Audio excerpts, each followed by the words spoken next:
Bismillahirrahmanirrahim and Assalamu alaikum. Today we are going to discuss a research-based topic in a great literary piece written by Samuel Taylor Coleridge. The title is The Rime of the Ancient Mariner.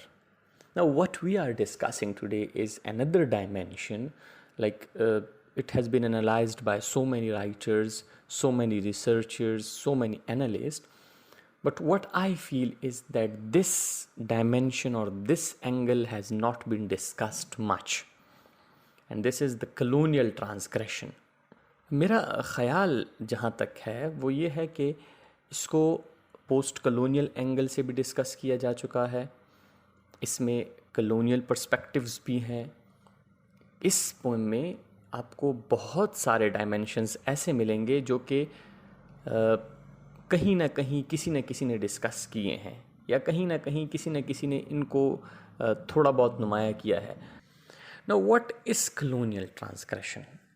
But before discussing colonial transgression we need to understand what is colonialism. Now, in simple terms, colonialism is basically to capture a territory of another state and then start ruling there. It is colonialism, though there can be so many different angles, dimensions and discussion points in it, but to be very precise, it is colonialism. और colonialism क्यों होती है? So basically we understand that colonialism or the concept of colonialism came because of this concept of superiority and inferiority. Why superiority and why inferiority? क्योंकि ये लोग जो कि western लोग हैं या जो वेस्टर्न पीपल हैं ये ख़ुद को सुपीरियर कहते हैं because they feel they are the chosen one. They have Christianity, they have culture, they have civilization, they have education, and they have all what a superior race must have.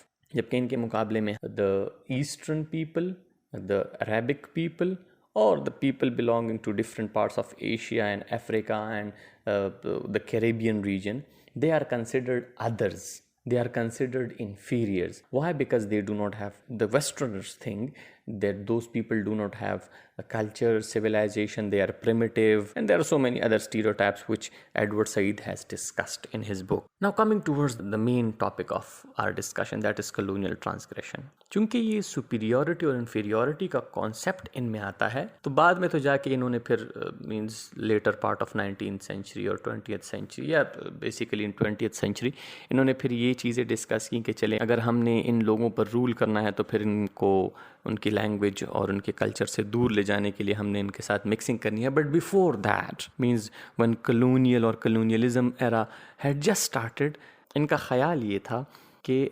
हमने ये जो others हैं या जो primitives people हैं या जो uncivilised backward people हैं इनके साथ हमने मिक्सिंग नहीं करनी. Like there view was that the relationship between self and the others, between the western part of the world and the eastern part of the world must be of domination and exploitation, must be of masters and slaves. There must be no contact between them. It could be physical contact, it could be a contact through which the slaves could be given part in their own life. तो ये लोग इस चीज़ की सख्ती से तरदीद करते थे कि मास्टर और स्लेव के इस रिलेशन में सिर्फ एक्सप्लॉयटेशन होगी, इसके अलावा इनकी कोई इंटर मिक्सिंग या कल्चरल डिफरेंसेस जो हैं या इंटर कल्चरल जो इश्यूज हैं उनको सॉर्ट आउट नहीं. इनका व्यू पॉइंट ये था कि we must not resolve these issues, we must not sort out these issues. Instead हमने अपना कल्चर इन पर इम्पोज करना है ताकि इन लोगों को गुमराही, बैकवर्डनेस, प्रिमिटिवनेस, एग्जॉटिसिज्म से निकालें और इनको सिविलाइज्ड करें. And that is why they used the slogan of white man's burden. So इसी स्लोगन के बिना पर although there were so many commercial issues, there were so many there were so many issues that were behind the curtain which were not discussed or which were not exposed or displayed in front of the others, but their main viewpoint was to civilize them although they wanted to exploit them. So ये colonial transgression है कि अगर आप लोग इस cultural differences को मिटाने के लिए इन कल्चरल इश्यूज़ को सॉर्ट आउट करने के लिए आप मास्टर और स्लेव के इस रिलेशन को ख़त्म करके आप उनके साथ हमदर्दी करते हैं, आप उनके इशू सॉर्ट आउट करने के लिए आप उनके साथ फिज़िकल कांटेक्ट में आते हैं, आप उनको अपनी ज़िंदगी का पार्ट बनाते हैं. This is basically violating the rule of colonialism. और इस वायलेशन को कलोनियल ट्रांसग्रेशन का नाम दिया गया कि अगर आपने इन बाउंड्रीज़ को क्रॉस किया तो फिर आप कलोनियली ट्रांसग्रेशन करते हैं और फिर आप भी उन्हीं में से एक हो जाते हैं. You are no longer the part of the masters, you become other. तो अगर आपने इन रूल्स को वायलेट किया तो फिर आप इन सिविलाइज्ड लोगों की जो बाउंड्रीज हैं उनको छोड़कर आप अनसिविलाइज्ड में चले जाते हैं, फिर आप करप्टेड हो जाते हैं, फिर आप पोल्यूटेड हो जाते हैं, फिर आप डिजीज्ड हो जाते हैं और इसी तरह फिर आप उनमें से निकलकर इन्हीं अदर्स में से आ जाते हैं और वो तमाम खसूसियात या जो तमाम स्टीरियोटाइप जो अदर्स के साथ हैं या जो इन अनसिविलाइज्ड लोगों के साथ हैं फिर आप उन्हीं खसूसियात के अंदर रहते हैं. So this is basically colonial transgression. I hope this is very much clear now. फिर भी अगर कोई क्वेश्चन है तो आप पूछ सकते हैं. Now moving towards the discussion part of this poem means the work of Coleridge कि उसमें कलोनियल ट्रांसग्रेशन का जो कॉन्सेप्ट है वो क्या है. Now we know the summary और we know the events of this poem कि एक मैरिनर होता है जो कि एक वॉयज पे जाता है और वो जब दूर अपने हुदूद मीन्स अपने मुल्क की हुदूद से दूर चला जाता है सो वो वहाँ पे एक एल्बर्ट्रॉस को किल करता है. Means he kills the albatross. Now this killing of albatross is basically what? Because albatross is a sort of omen that could be good, that could be bad. So इस albatross से मुराद eastern people थे. Means if they favor you, you can rule them easily. If they don't favor you, you cannot rule them easily. They can destroy you as well. So this albatross is basically symbolized as the representative of the Orients, means the others. So what the mariner did, instead of taking advantage from the albatross, he killed it. And afterwards, what he did, he made a sort of necklace of the neck of the albatross and he hanged it or wrapped it around his neck. उसने इसे अपने गले के गिर्द बांध लिया. अब ये क्या किया, पहले तो उसने वो कॉलोनियल जो ट्रांसग्रेशन की वो उसने उसको किल किया. मीन्स सब्जुगेशन और सब्जुगेशन का जो प्रोसेस है वो मैं आपको पहले बता चुका हूँ कि उन्होंने वो जो सब्जुगेशन या डोमिनेशन के लिए जो प्रोसेस था वो एक पॉलिटिकल इशू के ज़रिए, वो एक स्लोगन के ज़रिए कि हम आपको सिविलाइज करने आए हैं, हम आपको इस बैकवर्डनेस से निकालने के लिए आए हैं, उसको एकदम से वायलेट कर दिया इस मैरिनर ने और उसने सब्जुगेशन के लिए डायरेक्टली उस एल्बर्ट्रॉस को मार दिया और फिर उसका एक हार बना दिया.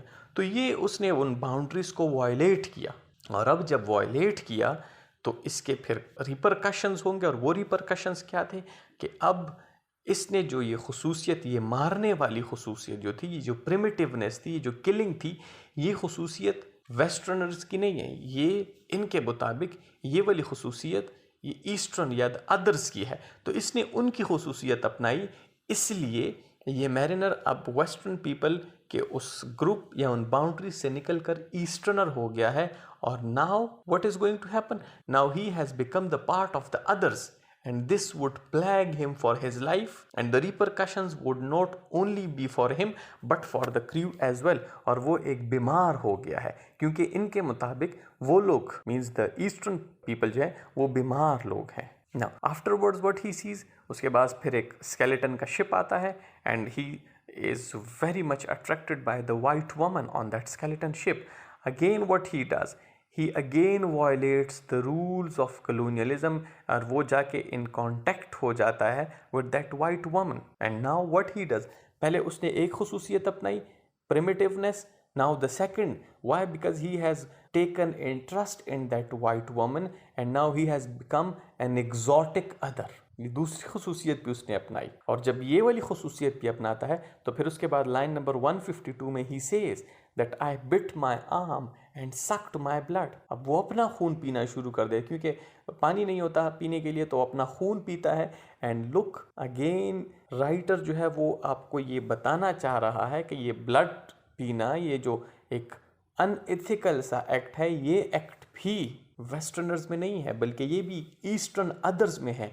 And now the mariner who has violated and who has done colonial transgression has now fully become the part of the group called the others.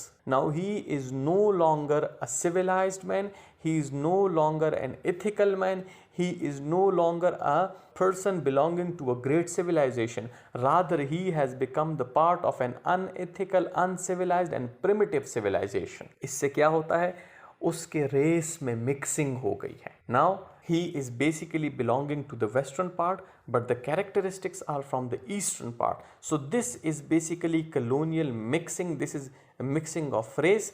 और यही वो बात है जिसके बारे में आपको मैंने पहले बताया कि ये मिक्सचर ऑफ रेस जो है ये उनके नज़दीक एक सिन है, एक बहुत बड़ी वायलेशन है. और अगर आप ये करते हैं so means you are no longer the part of them. इससे क्या होता है कि आप जो है आप उनके पार्ट बन के आप में वो तमाम खसूसियात और बुराइयां आ जाती हैं. और फिर आगे जाके यही वो वजह बनती है कि ये मैरिनर जब towards the end part of the poem ये जब वापस अपने मुल्क आता है तो everybody is afraid of him. Even he is not welcomed at the wedding party क्योंकि he look strange. Why he look strange? Because वो जो खसूसियात हैं वो उसमें अदर्स की हैं and they are slowly and gradually taking part of his physical structure as well. क्योंकि वो खसूसियात इसके ज़ाहिरी जो अपीयरेंस है उस पे भी अब वो नुमायाँ होती जा रही हैं. Because this look of cannibalism, उसका खून पीना, dehumanized act like going to be a primitive and so many other strange activities or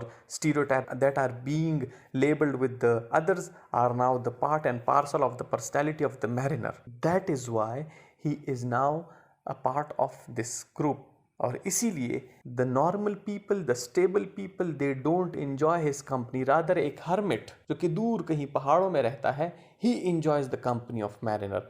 आप समझ रहे हैं कि जब इसने उनकी खसूसियात अपनाई तो वो खसूसियात अपनाने के बाद जो स्टेबल लोग हैं, जो नॉर्मल लोग हैं वेस्टर्न रीजन के, वो इसके साथ एंजॉय नहीं करते, वो इसको वेलकम नहीं करते, वो इसको अपने आप में से तसव्वुर नहीं करते. रादर उसको एक्सक्लूड कर दिया गया है अपनी सोसाइटी से, अपने लोगों से. और यही एबनॉर्मेलिटी की वजह से इसको ना सिर्फ वेडिंग में इनकार किया जाता है बल्कि जो लोग हैं वो भी इसको कर्स्ड मैन समझते हैं, इसको प्रिमिटिव मैन समझते हैं, इसको एक ऐसा बंदा समझते हैं कि ये अब उनका पार्ट है तो इसलिए इसकी हमारी सोसाइटी में कोई ज़रूरत नहीं है. So this is the discussion part. Now coming towards the conclusion part, क्यों कॉलरिज ये पोएम लिखता है? What is basically the motive behind writing this poem?